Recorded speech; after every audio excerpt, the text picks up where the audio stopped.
तो आज बात करते हैं खुद को बदलने के पीछे के साइंस की। ये सिर्फ कोई मोटिवेशनल बातें नहीं है, बल्कि इसके पीछे दिमाग का एक पूरा खेल है, एक ऑपरेटिंग सिस्टम जिसे हम शायद समझते ही नहीं। और हमारे पास एक कमाल का लेख है जो इस पूरे सिस्टम को कह सकते हैं डिकोड करने की कोशिश करता है। और इस पूरी बातचीत का जो सेंटर पॉइंट है ना, वो एक बहुत ही दिलचस्प उदाहरण है, विराट कोहली। हाँ बिल्कुल। आज हम उन्हें एक फिटनेस आइकन के तौर पे देखते हैं, लेकिन एक दौर था जब वो उतने डिसिप्लिन नहीं थे। हाँ। तो फिर ऐसा क्या हुआ कि वो इंसान रातों रात बदल गया? यही तो सवाल है। लेख की सबसे मजेदार बात यही है कि ये कोई चमत्कार नहीं था, इसके पीछे एक बहुत सोची समझी दिमागी तकनीक थी। बिल्कुल। और आज का हमारा मकसद भी उसी तकनीक के तहत जाना है। ये समझना है कि हमारा दिमाग असल में काम कैसे करता है और हम अपनी आदतों, अपनी सोच को बदलने के लिए इसका इस्तेमाल कैसे कर सकते हैं। तो चलिए शुरू से शुरू करते हैं। असली प्रॉब्लम है क्या? असली प्रॉब्लम को समझने के लिए लेख हमें एक सिंपल सा हिसाब देता है, 95% बनाम 5% का खेल। 95% बनाम 5%। हाँ, और ये आंकड़े डॉक्टर जो डिस्पेंजा जैसे न्यूरो साइंटिस्ट के काम से लिए गए हैं। और ये 95% वाला हिस्सा मुझे लगता है हमारी रोजमर्रा की जिंदगी में दिखता है। कभी ध्यान दिया है कि हम सब एक तरह के ऑटो पायलट मोड पर जीते हैं? बिल्कुल। सुबह उठने का तरीका, फोन चेक करने की आदत, ऑफिस जाने का वही पुराना रास्ता, ज्यादातर चीजें तो तय हैं। ऐसा लगता है जैसे कोई और ही गाड़ी चला रहा है। आप बिल्कुल सही जगह पर पहुंची हैं। वो कोई और ही हमारा सबकॉन्शियस माइंड यानी अवचेतन मन है। अच्छा? लेख के मुताबिक 35 साल की उम्र तक पहुंचते पहुंचते हमारा 95% व्यक्तित्व, जिसमें हमारी आदतें, हमारे इमोशनल रिएक्शंस, हमारे विश्वास सब शामिल है, वो एक सेट प्रोग्राम बन चुका होता है। मतलब हार्ड ड्राइव में सेव हो चुका है। बिल्कुल। और शायद इसीलिए नए साल के सारे रेजोल्यूशंस फरवरी आते आते दम तोड़ देते हैं। वो सोमवार से जिम पक्का वाला वादा, हाँ, वो कभी पूरा नहीं होता। हमारा जो 5% चेतन मन है, जो जागरूक है, जो बदलना चाहता है, वो उस 95% ऑटोमेटिक प्रोग्राम के सामने बेबस हो जाता है। सही बात है। हम हर रोज सुबह उठकर उस 95% से लड़ने की कोशिश करते हैं और हर रोज शाम तक हार मान लेते हैं। तो लेख में इसे कैसे समझाया गया है?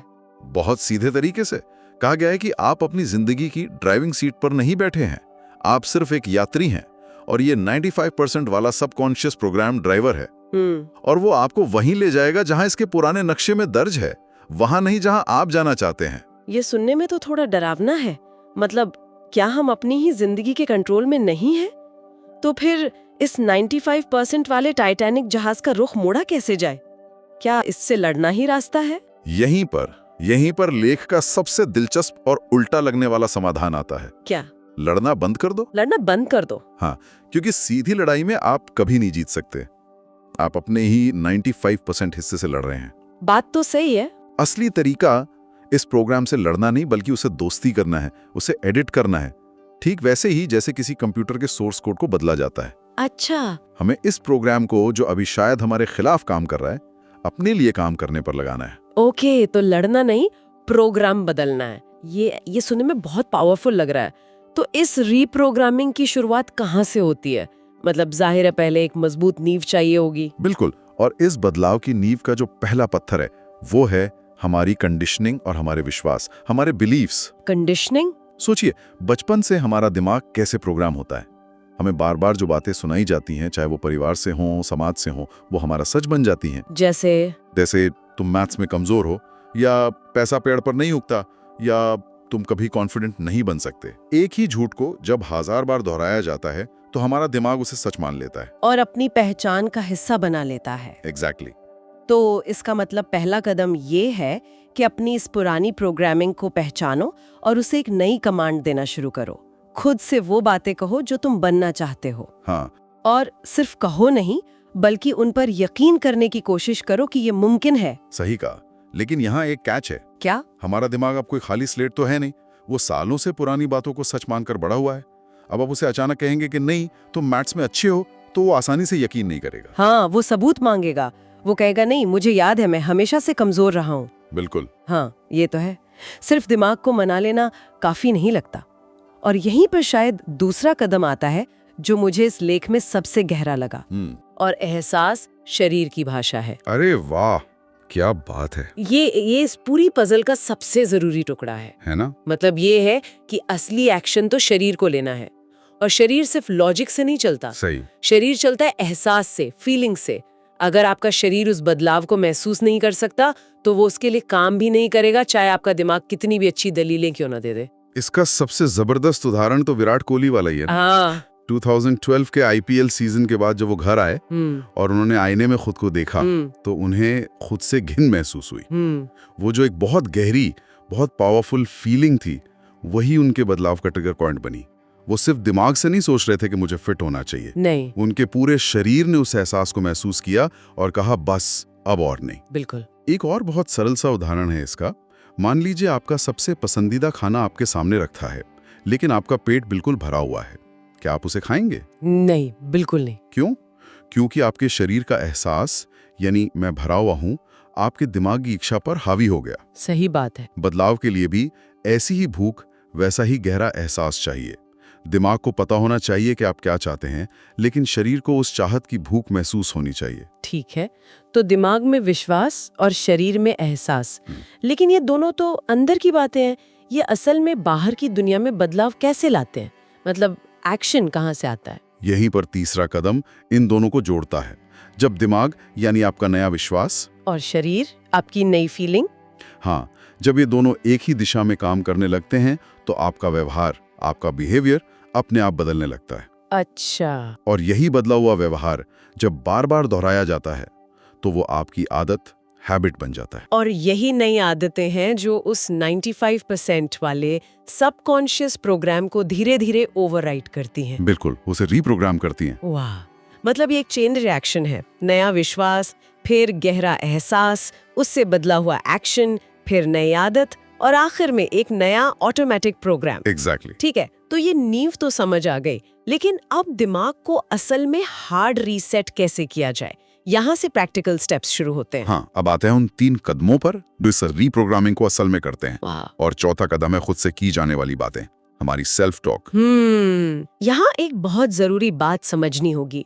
हमारे दिमाग के लिए कुछ भी अच्छा या बुरा, पॉजिटिव या नेगेटिव नहीं होता। अच्छा। वो एक जमीन की तरह है। आप उसमें जो बीज बार बार बोएंगे वो उसी की फसल आपको देगा। और हम अनजाने में दिन भर कितने गलत बीज बोते रहते हैं। बिल्कुल, लेख में भी उदाहरण है। मुझसे सुबह जल्दी नहीं उठा जाता, मैं क्रिएटिव नहीं हूँ, मेरी किस्मत ही खराब है, मैं कभी अमीर नहीं बन पाऊंगा। हम ये बातें इतनी बार दोहराते हैं कि हमारा दिमाग इसे एक कमांड की तरह ले लेता है और फिर हमें ऐसे हालात में डालता है जो हमारी इस बात को और पक्का कर दे। इसमें ब्रूस ली का एक बहुत गहरा जिक्र है। मजाक में भी अपने बारे में कभी कुछ बुरा मत बोलो। वाह। तुम्हारे शरीर को मजाक और हकीकत का फर्क नहीं पता। हमारे शब्द सिर्फ शब्द नहीं हैं, वो मंत्र हैं। अंग्रेजी में इन्हें स्पेलिंग कहा जाता है क्योंकि वो आप पर एक स्पेल यानी जादू कर देते हैं। अपने शब्दों को बदलो तो आप अपनी हकीकत को बदलना शुरू कर देते हैं। तो इसका सीधा सा मतलब हुआ कि 5वां कदम इन नकारात्मक शब्दों को सकारात्मक शब्दों से बदलना है। हाँ। जहां आप कहते थे मैं आलसी हूँ, वहां अब कहना है मैं एक्शन लेने वाला इंसान हूँ, या मैं बहुत अनुशासित हूँ। हाँ, लेकिन यहाँ एक बहुत बड़ा लेकिन है। ये सिर्फ तोते की तरह रटना नहीं है। अच्छा। इन एफर्मेशंस को पूरे एहसास के साथ बोलना है। लेख में सलाह दी गई है कि रोज 10-15 मिनट निकालकर इन्हें लिखें, बोलें और सबसे जरूरी विजुअलाइज करें, उसे महसूस करें। हाँ, जब आप कहें मैं कॉन्फिडेंट हूं तो महसूस करें कि एक कॉन्फिडेंट इंसान कैसे चलता है, कैसे बात करता है। उस एहसास को अपने शरीर के हर सेल में महसूस करना है। और फिर से विराट कोहली का उदाहरण यहाँ एकदम फिट बैठता है। बिल्कुल। 2014 में ऑस्ट्रेलिया दौरे पर जाने से पहले वो महीनों तक सोने से पहले ये विजुअलाइज करते थे कि वो मिचेल जॉनसन जैसे गेंदबाजों की गेंदों को बाउंड्री के पार भेज रहे हैं। उन्होंने सिर्फ सोचा नहीं, बल्कि उस सफलता के एहसास को, उस एड्रेनलिन रश को इतनी शिद्दत से महसूस किया कि जब वो असल में मैदान पर उतरे तो उनके शरीर को लगा कि वो ये काम पहले भी कई बार कर चुका है। उनका दिमाग और शरीर पहले से ही तैयार थे। तो ये विजुअलाइजेशन की ताकत है। बिल्कुल। आपका दिमाग हकीकत और बहुत गहरी कल्पना के बीच फर्क नहीं कर पाता। जब आप किसी चीज को पूरे एहसास के साथ विजुअलाइज करते हैं तो आप अपने दिमाग में नए न्यूरल पाथवे बना रहे होते हैं। एक मिनट, यहाँ मुझे एक दिक्कत लग रही है। ये सब सुनने में बहुत अच्छा है, लेकिन अगर कोई अंदर से महसूस कर रहा है कि मैं आलसी हूँ, तो सिर्फ 10 बार मैं मेहनती हूँ बोलने से दिमाग कैसे मान लेगा? ये तो खुद से झूठ बोलने जैसा नहीं हुआ? हमारा दिमाग इतना बेवकूफ तो नहीं है, वो इसे पकड़ नहीं लेगा? बहुत अच्छा सवाल है, और यहीं पर छठा और आखिरी कदम आता है, जो शायद इस पूरी प्रक्रिया का सबसे जरूरी हिस्सा है। क्या है वो? खुद को सबूत दो। Give yourself proof. सबूत दो? हाँ, आपका दिमाग सिर्फ बातों से नहीं मानेगा, उसे सबूत चाहिए। वो एक वकील की तरह है, उसे ठोस एविडेंस चाहिए, तो आप उसे सबूत देना शुरू करते हैं। सबूत देना मतलब कैसे? मतलब सबसे पहले अपनी जिंदगी की छोटी छोटी पिछली कामयाबियों को याद करो। कभी तो आप सुबह जल्दी उठे होंगे, कभी तो कोई काम समय पर पूरा किया होगा। खुद को याद दिलाओ कि आप में वो काबिलियत पहले से है। अच्छा। और फिर आज से ऐसे छोटे छोटे एक्शन लो जो तुम्हारी नई पहचान को साबित करते हो। अगर आप कहते हो मैं एक अनुशासित इंसान हूं, तो आज सिर्फ एक छोटा सा काम, जैसे 10 मिनट के लिए किताब पढ़ना या सिर्फ अपना बिस्तर ठीक करना, पूरे अनुशासन के साथ पूरा करो, बस एक। अच्छा, तो बड़े लक्ष्य को भूलकर सिर्फ उस एक छोटे से सबूत पर फोकस करना है। हाँ। इससे होगा क्या? इससे एक बहुत शक्तिशाली साइकिल शुरू होती है। जब आप वो छोटा सा काम पूरा करते हैं तो आपको एक छोटी सी जीत मिलती है। हाँ। ये जीत आपके दिमाग को एक सबूत देती है कि हाँ, तुम अनुशासित हो सकते हो। इस सबूत से आपका विश्वास थोड़ा और मजबूत होता है, और मजबूत विश्वास आपको अगला थोड़ा बड़ा एक्शन लेने की हिम्मत देता है। बिल्कुल, और ये साइकिल चलती रहती है। एक्शन, सबूत, विश्वास, बड़ा एक्शन और बड़ा सबूत और मजबूत विश्वास। समझ गए। तो आप दिमाग से बहस नहीं कर रहे, आप उसे चुपचाप सबूत दिखा रहे हैं। एग्जैक्टली। जैसे लेख में लेखक ने अपना उदाहरण दिया है कि कैसे उन्होंने खुद को बार बार बोलकर और फिर अलार्म बजते ही उठकर, यानी एक्शन लेकर सुबह 5:30 बजे उठने पर मजबूर कर दिया। और कोहली के साथ भी तो यही हुआ। जब अनुशासन की वजह से उन्हें मैदान पर शुरुआती नतीजे दिखने लगे, तो वो नतीजे उनके लिए सबूत बन गए, और उन सबूतों ने उनकी आदत को इतना मजबूत कर दिया कि वो एक लत बन गई। बिल्कुल। तो ये प्रक्रिया दिमाग को धोखा देना नहीं है, ये अपने दिमाग के साथ मिलकर काम करने का एक वैज्ञानिक तरीका है। वाकई पूरी चर्चा का सार यही है कि ये यात्रा एक यात्री बनने से लेकर ड्राइवर बनने तक की है, जहां हम अपने 95% वाले ऑटोमेटिक प्रोग्राम के गुलाम नहीं रहते, बल्कि उसे अपनी मर्जी से चलाते हैं। हम उस सोर्स कोड के एडिटर बन जाते हैं। और अगर आप देखें तो ये कोई 6 अलग अलग कदम नहीं है, ये असल में एक ही साइकिल है। आपका नया विश्वास आपके एहसास को जन्म देता है, एहसास एक्शन को प्रेरित करता है, और एक्शन आपके विश्वास को और पक्का करने के लिए सबूत देता है। बिल्कुल, ये एक फीडबैक लूप है। इस लेख का असली जीनियस यही है, ये दिखाता है कि इस लूप को तोड़ना नहीं है, बल्कि इसे अपने फायदे के लिए हैक करना है। तो संक्षेप में क्या हुआ? संक्षेप में जागरूकता, विश्वास, मन, एहसास, शरीर, एक्शन, सबूत, नई आदत और आखिर में एक नया प्रोग्राम। ये सच में जिंदगी को देखने का नजरिया बदल देने वाली जानकारी है। लेख के अंत में प्रसिद्ध न्यूरोलॉजिस्ट एंड्रयू ह्यूबरमैन का भी जिक्र है, जिन्होंने एक पूरा वैज्ञानिक मॉर्निंग रूटीन बनाया है जिसने कई लोगों की जिंदगी बदली है।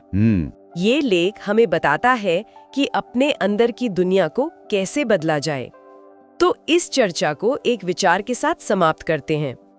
कल सुबह अपनी दिनचर्या में ऐसा कौन सा सबसे छोटा, सबसे ठोस कदम उठाया जा सकता है जो किसी नए विश्वास को साबित करने की दिशा में पहला सबूत बन सके?